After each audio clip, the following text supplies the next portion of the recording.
To మనమ్మ foodies. So ఈ రోజు నేను మా నానమ్మ తెలంగాణ స్టైల్ నాటుకోడి కూర వండబోతున్నాం. So let's get start. కాపుకున్న చికెన్ ని వాటర్ పోసి బాగా శుభ్రంగా కడుక్కోవాలి.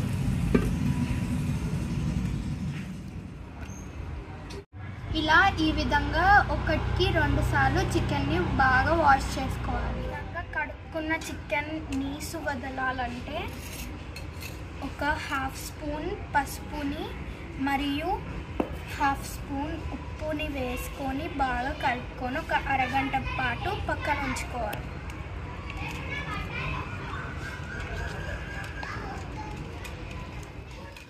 పొయ్యి మీద కడాయి పెట్టి నూనె పోసుకోవాలి.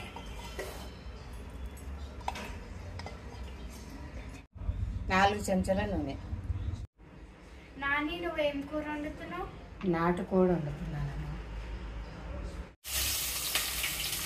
అయినాక ఉల్లిగడ్డ వేసుకోవాలి. పచ్చిమిర్చి ఉల్లిగడ్డ కూలాలి బాగా. కూలాలంటే కొంచెం ఉప్పు కొంచెం పసుపు వేసుకోవాలి, తొందరగా కోరుతుంది. కొంచెం ఉప్పు వేసుకుంటే తొందరగా కోరుతుంది ఉల్లిగడ్డ.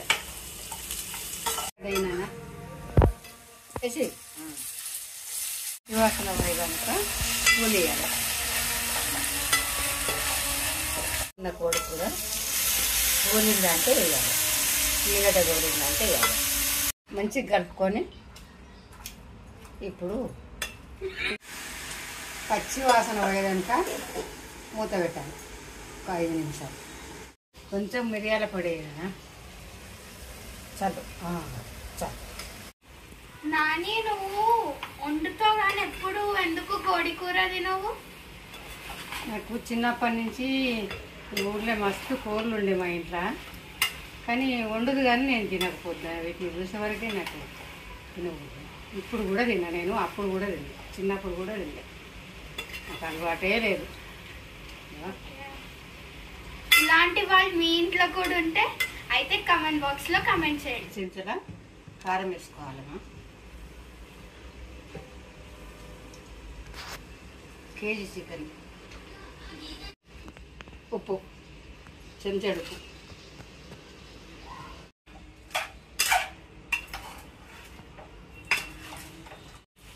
కొంచెం ధనియాల పొడి వేసుకోవాలమ్మా. నాని తర్వాత ఏం వేసుకోవాలి? ఇగో కొబ్బరి వేసుకోవాలి. కొబ్బరి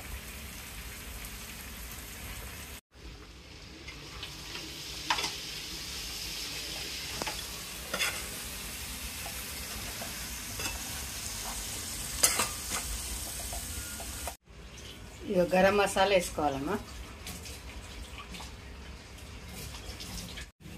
కొంచెం టేస్ట్ కొరకు చింతపులుసు వేసుకోవాలి.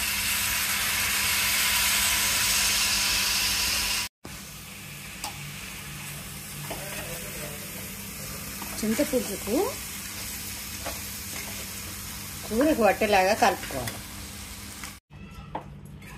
చింతపులుసు కూరకు పట్టినాక దానికి తగినంత ఎసరు పోసి మంచిగా ఉడకవేయాలి.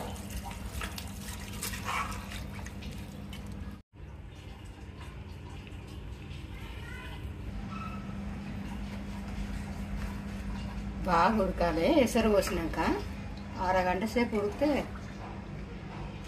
గ్రేవీ చిక్కగా అవుతుంది.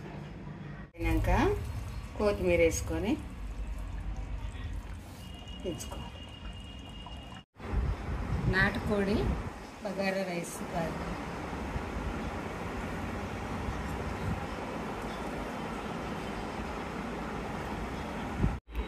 మా మన్మరాలకు చాలా ఇష్టం. నాటుకోడి బగారా రైస్ అయితే సూపర్ ఉంది.